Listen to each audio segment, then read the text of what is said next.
The morning my husband filed for divorce, I was standing in the kitchen making his coffee. I want you to hold that image for a moment because I think it matters. I was standing in the kitchen making his coffee.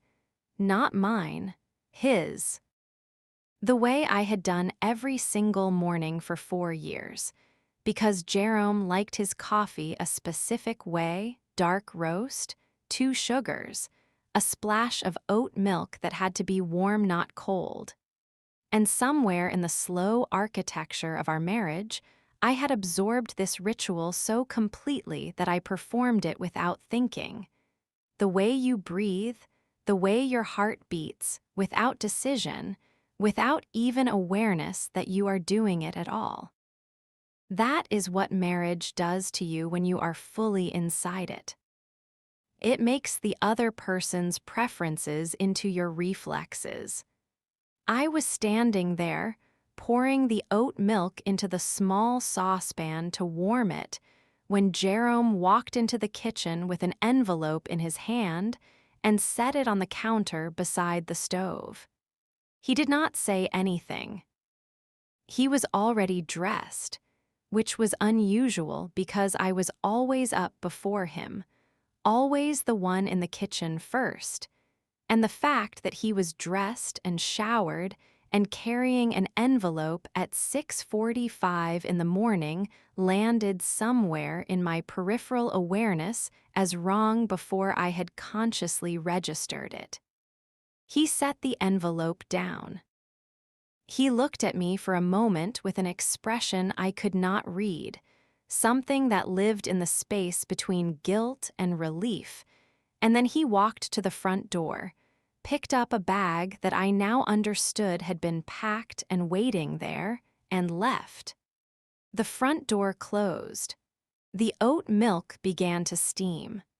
I stood there for what felt like a very long time before I turned off the burner and picked up the envelope. My name was on the front in handwriting that was not Jerome's, which told me someone else had addressed it, which told me this had not been a decision made this morning. I opened it. I read the first page. I set it down on the counter, and I looked at the coffee cup I had already set out for him, and I thought about the 4 years of mornings that had led to this one, and I understood, with the specific clarity that comes only when shock strips everything else away, that I had been living inside a story that was different from the one Jerome had been living, and that the distance between those two stories was enormous and had been growing for longer than I could currently calculate. His name was Jerome Whittaker. My name, the name I had taken when we married and was apparently still mine to keep or discard as I chose, was Claudette Whittaker. And before I go any further into what happened in the months after that morning, before I tell you about the forensic accountant and the transfer dates and the courtroom and the moment a judge looked at a set of documents and went very quiet, I need to take you back to the beginning. Because to understand the magnitude of what was done to me, you need to understand what I gave. You need to understand the specific weight of what I signed my name to, and what I sacrificed, and what I believed I was building. Because the betrayal only lands with its full force when you understand exactly how complete my investment was.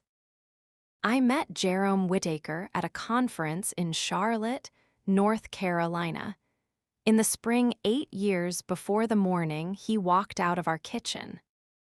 I was 31 years old, a contracts manager at a mid-sized logistics firm, someone who had spent her 20s building a career with the focused, slightly anxious energy of a woman who understood that she had no safety net and that everything depended on her own precision.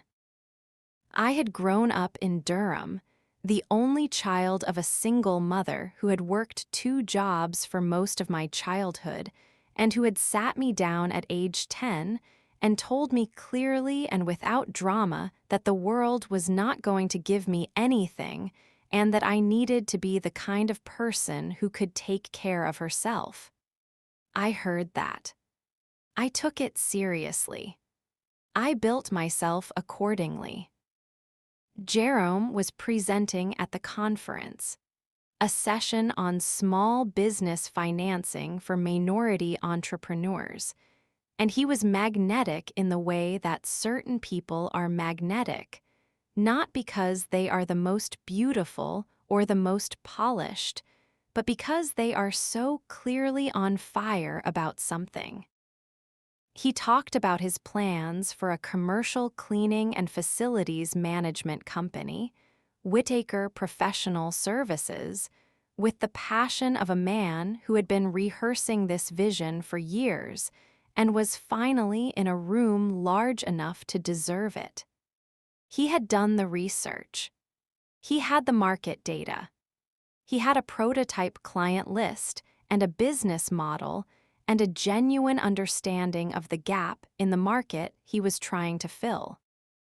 I found him compelling professionally before I found him compelling personally, which is probably the way it should be, and also, as it turned out, the thing that made me vulnerable in a way I did not fully understand until it was too late. We talked after his presentation. We exchanged cards. We had dinner that evening with a group from the conference that became, by the end of the night, just the two of us. We talked for 4 hours about business and ambition and family, and what it meant to build something from nothing. He was funny and self-aware and asked me questions like he actually wanted the answers. And by the time I drove back to my hotel, I was already doing the thing I had always been careful not to do, which was letting someone in faster than was wise. We dated long distance for 8 months. He was in Atlanta, I was still in Charlotte, and the distance was genuinely hard and also, in the way that distance sometimes is, clarifying. It forced us to actually talk rather than simply coexist, and the person I talked to across those 8 months was someone I trusted, someone I believed in, someone who seemed to see me the way I wanted to be seen, not just as the capable, controlled, career-focused woman I showed the world, but as someone with more softness and more fear and more longing underneath than I usually let show. When he asked me to move to Atlanta and marry him, I said yes without the hesitation I would have applied to any other major decision in my life. That is how far inside this I already was. That is how much I had already departed from the careful, precise woman my mother had raised me to be. I moved to Atlanta in the January of the year we got married. I took a contracts management position at a firm in Buckhead that paid slightly less than my Charlotte job, but had better prospects. And I settled into the apartment we shared while Jerome continued to develop Whitaker Professional Services, which at that point existed primarily on paper and in his imagination, and in the business plan he had been refining for 3 years. He had 2 small contracts, a medical office building and a retail strip center, enough to prove the concept but not enough to scale. What he needed, he told me 6 months into our marriage, was capital. Real capital. The kind that would let him hire a proper operations team and invest in equipment and pursue the larger commercial contracts he had been circling for a year. The bank loan was for $350,000. I want you to understand what it meant for me to co-sign that loan. Not the number is just a number.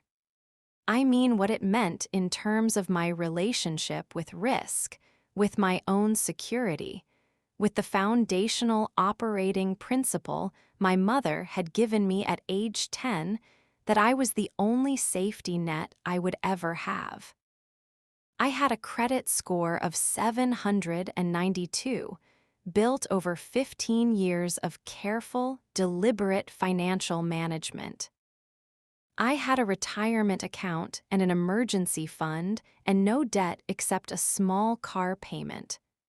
I had built that financial foundation the way you build anything when you understand that it is all that stands between you and catastrophe. Brick by brick, sacrifice by sacrifice, over 15 years of not buying things I wanted and not taking risks I could not quantify. When I co-signed that loan, I put all of it on the line. My credit, my financial reputation, my ability to buy a home or take a loan or protect myself financially if anything ever went wrong. I did it because I believed in Jerome. I did it because I believed we were building something together. I did it because when he spread the business plan across the kitchen table and walked me through the projections and the market opportunity and the operational strategy, I saw not just the dream but the infrastructure behind the dream, and I thought, this is real. This man has thought this through. This is the kind of business that works. I also did it because I loved him. And love, as I was in the process of learning in a way I could not yet articulate, makes you willing to carry risks you would never carry for yourself alone. Whittaker Professional Services grew. That is the thing I need you to understand, that it was not a failure, that the story is not one of a business that collapsed and took us with it. It grew steadily, and then it grew fast. By year 2, we had 12 contracts covering office buildings and a hospital wing and 2 school district facilities. By year 3, we had 29 employees and revenues approaching $2 million. By year 4, the year Jerome filed for divorce, we had 41 employees, contracts in 3 states, and annual revenues of $3.4 million. And we had done it together. I want to be precise about what together meant in this context, because that precision is going to matter enormously before this story is over. Jerome ran operations. He was the face of the company, the relationship builder, the one who walked into rooms and charmed clients and managed the team with a kind of intuitive leadership that I genuinely admired. That was real. I am not going to diminish what he brought to Whittaker Professional Services because it was substantial and it was genuine, and the company would not have grown the way it did without his specific gifts. But I was the one who managed the back end of the financial architecture. When the loan came in, I set up the accounting systems and the reporting protocols and the cash flow management procedures. When the first big contract came through, I negotiated the payment terms. When the company needed to refinance in year 2 to support expansion, I prepared the documentation and managed the bank relationship. Every tax filing, every audit, every major financial decision, every vendor contract that had numbers attached to it came through me. I was not on the payroll. I was not an employee. I was the co-signer of the founding loan and the wife of the CEO and the invisible financial infrastructure holding the entire operation together in the hours between my full-time job and sleep. My name was on the loan. My name was not on the business. That is the sentence I need you to sit with. My name was on the loan. My name was not on the business. When Jerome formed Whittaker Professional Services as an LLC, he formed it in his name alone. There were conversations about adding me as a member, early conversations, vague and easy and never followed through on, and I had not pushed because we were married, and what was his was mine, and what was mine was his, and the piece of paper seemed like a formality when we were building something that belonged to both of us by virtue of everything we were putting into it.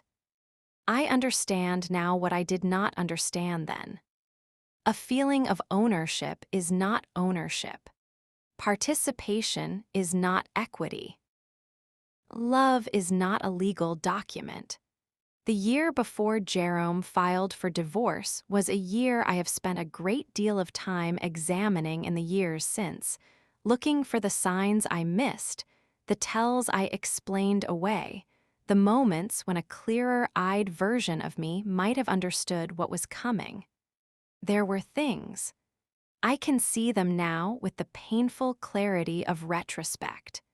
The way conversations about the business became shorter and more guarded. The way he started taking calls in other rooms. The way certain financial discussions, the ones I would normally have been included in, began happening without me.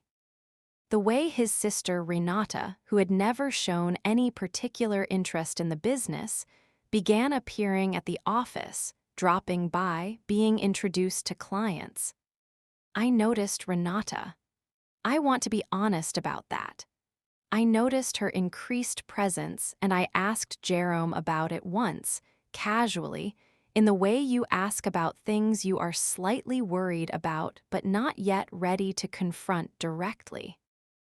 He told me Renata was helping with some administrative work, that she had been between jobs and he was helping her out, that it was nothing. I accepted that because I wanted to accept it, and because I was busy, and because the alternative required an energy I did not have. I found out what Renata was actually doing when I hired the forensic accountant. But I am getting ahead of myself.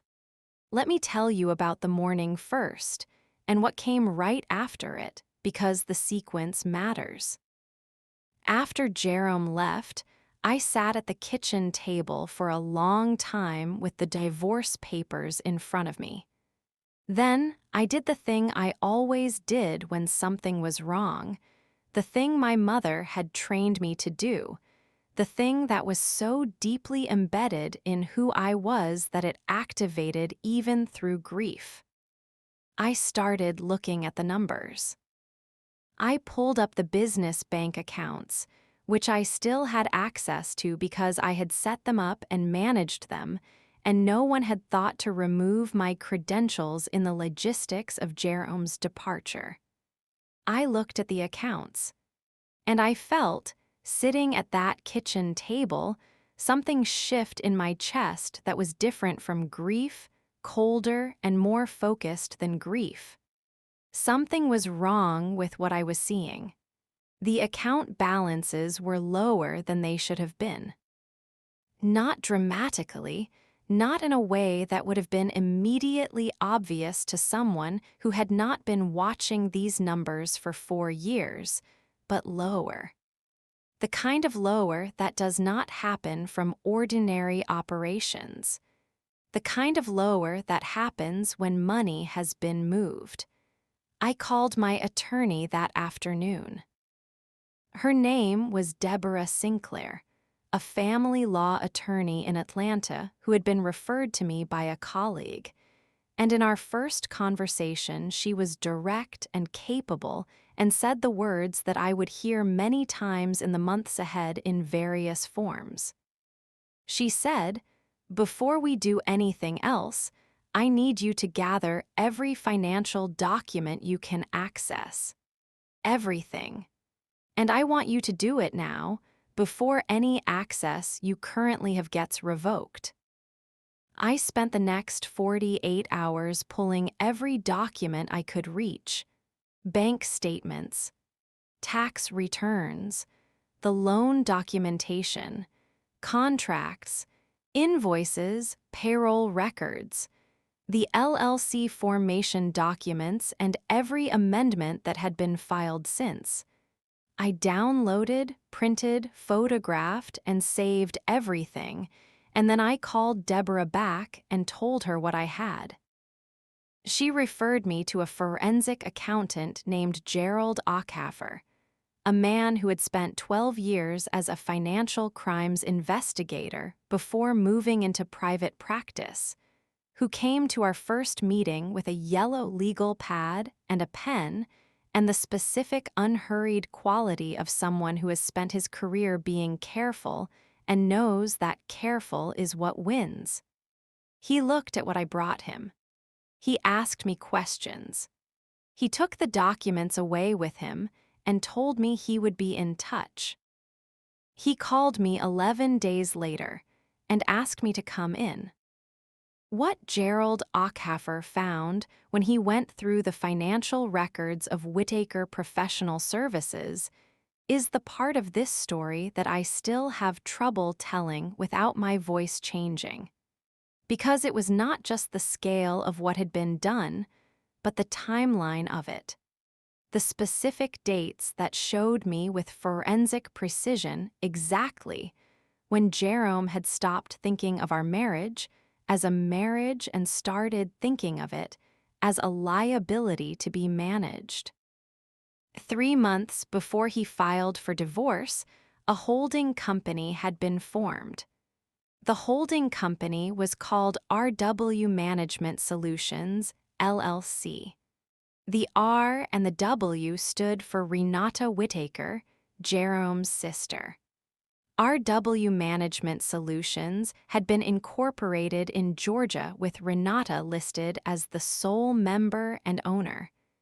This was not a coincidence, and it was not a separate venture. Within 6 weeks of its formation, the primary assets of Whittaker Professional Services had begun to be transferred into RW Management Solutions. Not all at once. Gradually, methodically, in a series of transactions that were individually small enough to avoid triggering obvious alarms, but that collectively amounted to a systematic stripping of value from the company that I had co-signed the loan to build. The equipment, the vehicles.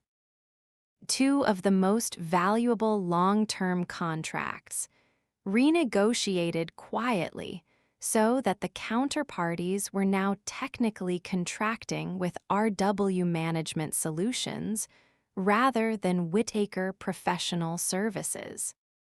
The intellectual property, the operational manuals and client protocols and vendor relationships that I had spent 4 years helping develop. All of it moved over the course of 6 weeks, from the company my name was on the loan for into a company that had been created specifically to receive it and that contained, among its assets, exactly nothing with my name attached. Gerald set a single timeline document in front of me at that meeting, dates on the left, transactions on the right. I looked at the date the holding company was formed. I looked at the date the first asset transfer was executed. I looked at the date Jerome filed for divorce. And I did the arithmetic that the timeline required, the arithmetic that revealed that Jerome had begun this process 3 months before he handed me that envelope, that he had been sitting across from me at our kitchen table and sleeping in our bed and drinking the coffee I warmed the oat milk for every morning while simultaneously and methodically executing a plan to ensure that when the marriage ended, the value I had helped build would be somewhere I could not reach. I sat with that for a moment. And then I asked Gerald the question that mattered most. I said, "Is this fraudulent transfer?" He looked at me over his glasses in the specific way of a man who has been doing this for 20 years and knows when the answer is yes, but wants to be precise about what yes means. He said, "The transfer dates relative to the filing date create what is called badges of fraud under Georgia law. The transfers were made to an insider, his sister, for inadequate consideration, while the transferor, your husband, had an obligation he was about to default on, which is his obligation as co-borrower on the business loan. Whether a court will find it fraudulent depends on additional factors. But the timeline is, to put it plainly, very bad for him." I drove home from Gerald's office, and I sat in my car in the driveway for a long time before I went inside. I want to tell you what I was feeling, because I think the honest version of this story requires that I tell you all of it, not just the parts that make me look strong. I felt rage. Clean, clarifying, absolute rage of the kind that burns away everything soft and leaves only structure. But underneath the rage, I felt something else. I felt the specific humiliation of having been managed, of having been the person in the marriage who was fully present, fully invested, fully committed, while the other person was running a parallel calculation that I was not part of. The humiliation of having warmed his oat milk that morning, not knowing that 3 months earlier, he had already begun the process of ensuring I would have nothing to show for 4 years of co-signed debt and invisible labor. And underneath even that, underneath the rage and the humiliation, I felt something I did not expect to feel. I felt something close to relief, because at least now I understood. At least now the strange distances and the careful conversations and Renata appearing at the office all made sense, and as terrible as the sense was, it was better than the confusion. It is a strange thing about human beings that we would almost rather know a devastating truth than continue to live in a gentle uncertainty. I am not sure what that says about us. I think it says that the truth, however terrible, returns us to ourselves in a way that uncertainty does not. I called Deborah Sinclair from my car, and I told her what Gerald had found. There was a silence on her end that I was beginning to recognize as the silence of a lawyer assembling a strategy. Then she said, "I need you to come in tomorrow morning, and I need you to bring Gerald." The meeting the next morning was the first time I understood the full dimensions of what I was dealing with and the full dimensions of what could be done about it. Deborah laid it out with the organized calm of someone who has spent decades in courtrooms and knows how to build a case from the ground up. The co-signed loan was the foundation. Because my name was on that loan, I had a direct financial interest in the assets of Whitaker Professional Services that secured it. The fraudulent transfer of those assets to RW Management Solutions was not just a divorce issue. It was potentially a separate legal claim, a creditor's claim, because I was a creditor of the business by virtue of the loan co-signature, and the transfer of assets away from the business I had co-financed could be challenged under the Georgia Uniform Voidable Transactions Act. This was not just a divorce proceeding. This had become something larger. Jerome's attorney, a man named Phillips who had a reputation for aggressive tactics in high-asset divorce cases, came out hard from the beginning. The strategy was predictable once I understood what Jerome had done.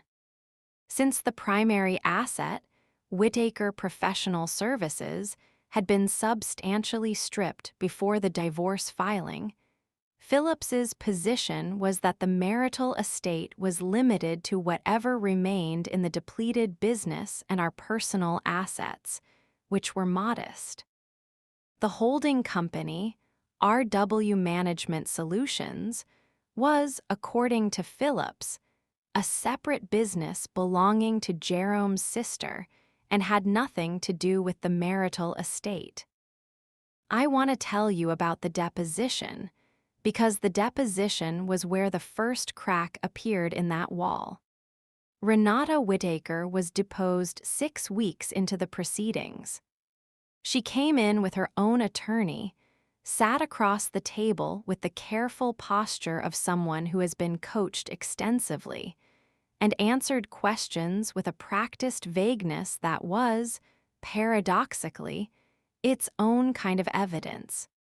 She said she had formed RW Management Solutions to pursue business opportunities of her own. She said the equipment and contracts that had been transferred to her company had been purchased from Whittaker Professional Services at fair market value. She said she had paid for them. Deborah then asked her to produce the payment records.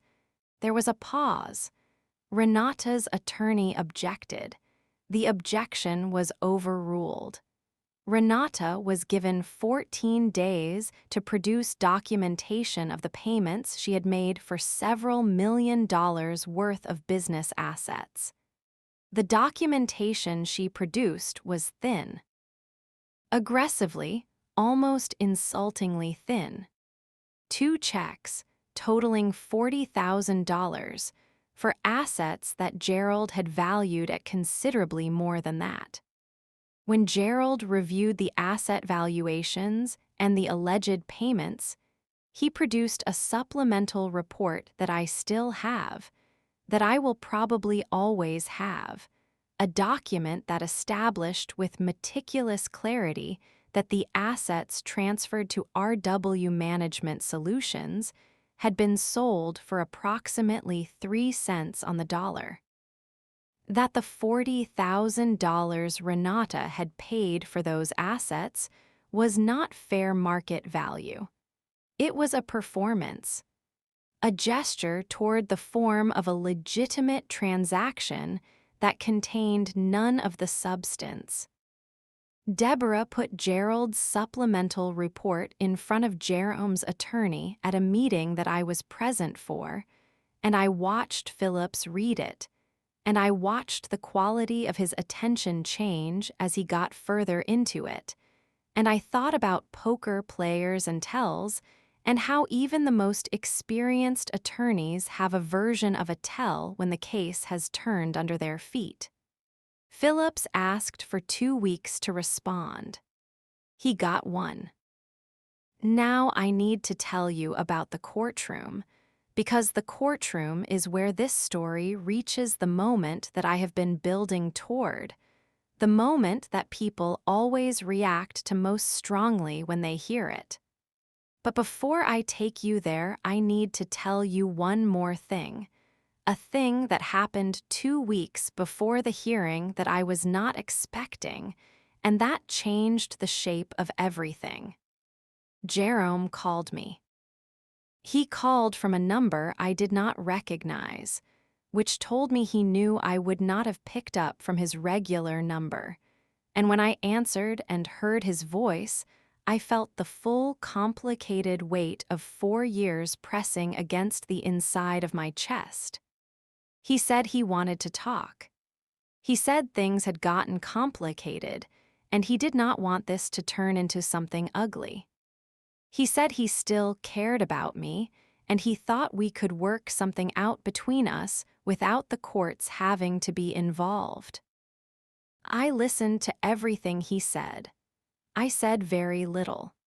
And when he was done, I said, calmly and without any particular heat, that if he had something to propose, he should have his attorney contact my attorney, and I ended the call. Then I sat with the phone in my hand, and I thought about what that call meant. A man who is confident in his legal position does not call his estranged wife 2 weeks before a major hearing to suggest that things could be worked out between them.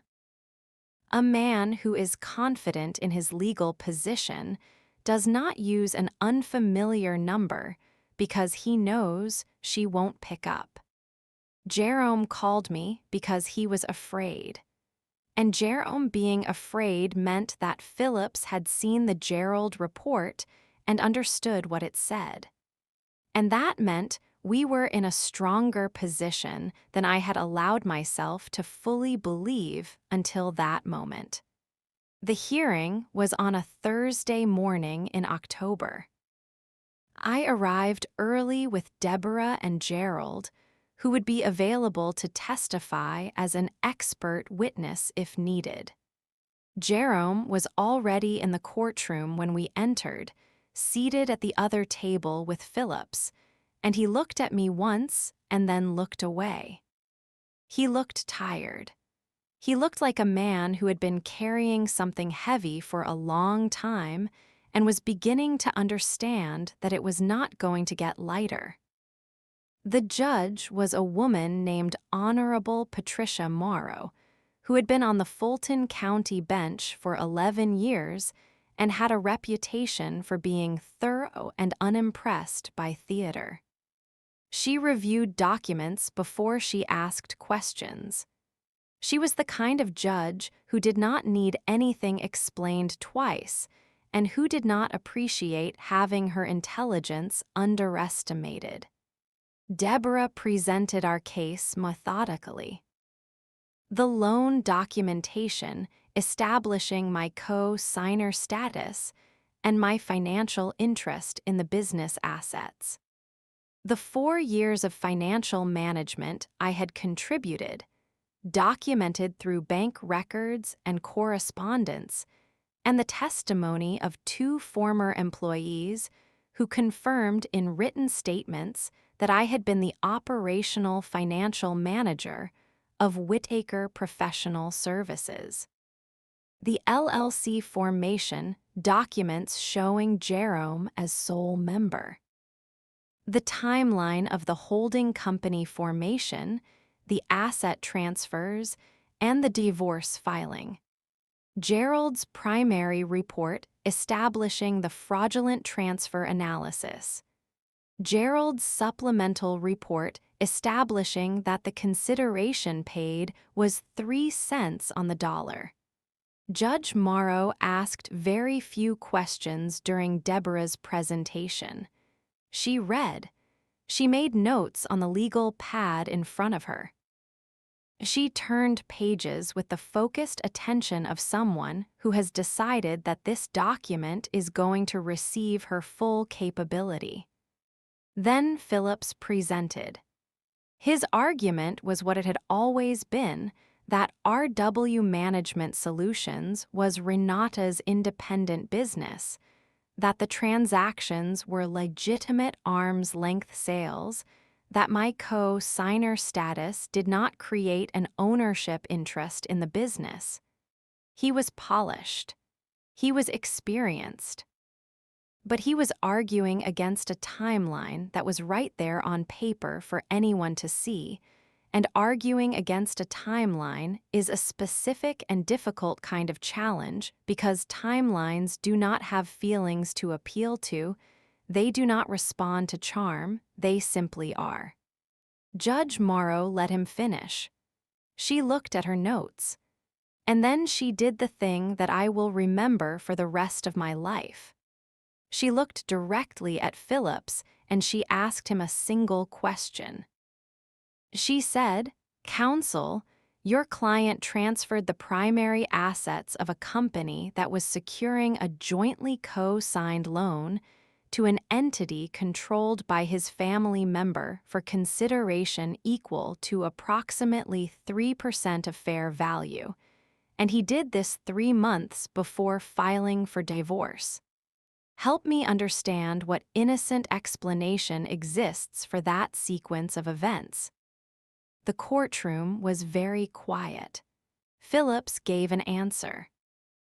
It was the best answer available to him given the facts, which meant it was not a very good answer. He talked about business restructuring and independent valuation and Renata's entrepreneurial aspirations. Judge Morrow listened with the expression of a person who is evaluating each word as it arrives and finding it insufficient. When Phillips finished, she made a note. Then she said she would take the matter under consideration and issue a written ruling. I want to tell you about the ruling, because the ruling was everything, and it was also, in its way, the simplest thing in the world.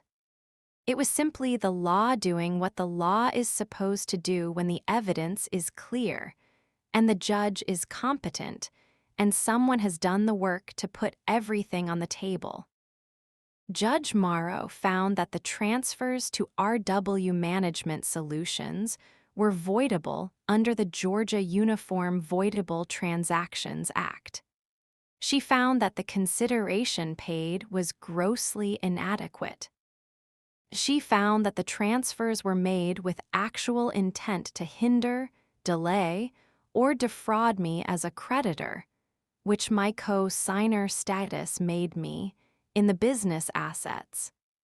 She ordered the transfers voided and the assets returned to the marital estate for equitable distribution. She also ordered Jerome to pay my attorney's fees, citing the bad faith evident in the transaction scheme. The equitable distribution that followed, once the assets were properly back in the marital estate, reflected 4 years of joint enterprise. I was not awarded everything. I am not going to tell you that the outcome was perfect because it was not. Law is an imperfect instrument, and equity is imperfectly applied, and there were aspects of the final settlement that I would have done differently if I had been the one with the gavel. But what I received represented genuine acknowledgement of what I had put in, of the risk I had taken, and the labor I had given, and the 4 years of invisible financial management that had helped build something worth taking, apparently, to such lengths to protect from me. The loan was paid off as part of the settlement.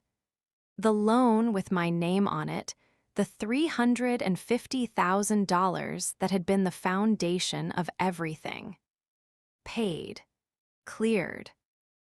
My credit report, which had been the most vulnerable thing I had put on the line, intact.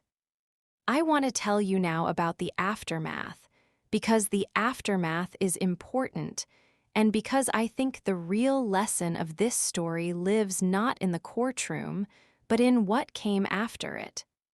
Jerome and I have not spoken since the settlement was finalized. I do not know what his life looks like now, and I have made my peace with not knowing.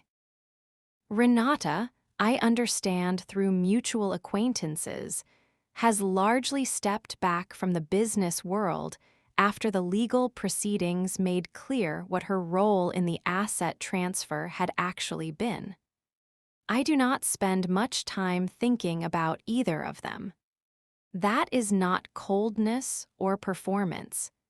It is simply that the territory of my attention has shifted, and where it once included them, it now includes other things. What I think about, instead, is the lesson that lived inside the hardest thing that ever happened to me. And I want to share it with you clearly, because I think it is a lesson that applies to far more people than just me. Your name on a loan is not the same as your name on an asset.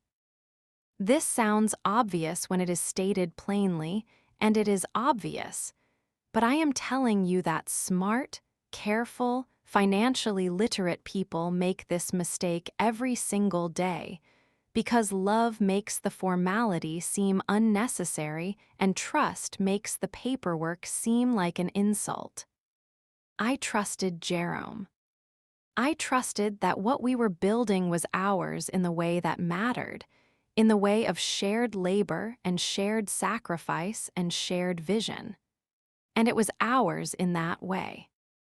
But it was not ours in the way that courts recognize. It was not ours in the way that protects you when the person who promised to share it decides, 3 months before filing for divorce, that sharing it was never actually part of their plan. If your name is on the debt, your name needs to be on the asset. Full stop. This is not romantic. It is not a reflection of how much you trust the person you are building with. It is simply an acknowledgement that trusting someone and protecting yourself are not mutually exclusive, that love and legal clarity can coexist, and that the documentation that feels like a formality when everything is good is the only thing standing between you and disaster when everything goes wrong. I also want to say something about the forensic accountant and the attorney and the system that, imperfectly and expensively, eventually delivered something like justice. The system worked in my case. It worked because I had the presence of mind to gather documents before access was revoked. It worked because Gerald Auchaffer was meticulous and brilliant and produced a timeline that was impossible to argue with. It worked because Judge Morrow was the kind of judge who reads carefully and asks the right questions. None of that is guaranteed. I know that. I know there are women in courtrooms right now facing the same facts I faced with less documentation or less capable representation or a different judge, and the outcome is not the same. The system working is not something you can count on. It is something you have to fight for, and the fighting starts long before you get to court, in the quiet, careful work of gathering evidence and knowing your own financial situation, and refusing to accept that because something is marital, it is therefore safe. If you are watching this and you are in a business partnership with a spouse or a partner, romantic or otherwise, I want you to hear this directly. Know what you have signed. Know what your name is on. Know what it is not on. Do not wait for an envelope on the kitchen counter to start asking these questions. Ask them now, from a place of information rather than crisis, from a place of clarity rather than fear. The questions are not an accusation. They are not a sign that the relationship is in trouble. They are simply the questions that a person who respects herself asks, because the answers protect not just her but the partnership itself. Because transparency is not a threat to love, it is the foundation that love needs to stand on. And for the women who are already inside the version of this story that I was inside, the ones who are holding the envelope or sitting with the forensic accountant's report or staring at a timeline that tells them the person they built something with was running a parallel calculation the whole time, I want to say this. The humiliation you are feeling is real, and it is not your fault that you trusted someone who proved unworthy of that trust. But the humiliation is not the end of the story. It is a chapter. And what comes after it, what you build from it, who you become in the process of fighting for what you are owed, that is a chapter 2. That chapter is yours and no one can take it. Right now, if this story reached you, if it saw something in your own life or in the life of someone you love, I need you to do one thing. Hit that subscribe button. Hit the notification bell. Because Black Diamonds is here every single week with stories like this one. Stories of women who were counted out and came back. Stories of betrayal and forensic accountants and courtrooms, and the specific hard-won grace of justice delivered. You do not want to miss a single one. And in the comments below, right now, I want you to tell me your name and your city. Just your name and your city. Because this channel reaches everywhere, from Atlanta to Anchorage, from Detroit to Dallas, from small towns where everybody knows everything and big cities where you can disappear, and every single person watching is a person whose story matters. Drop your name and your city right now. I read every single comment. I see every single one of you. My name is Claudette.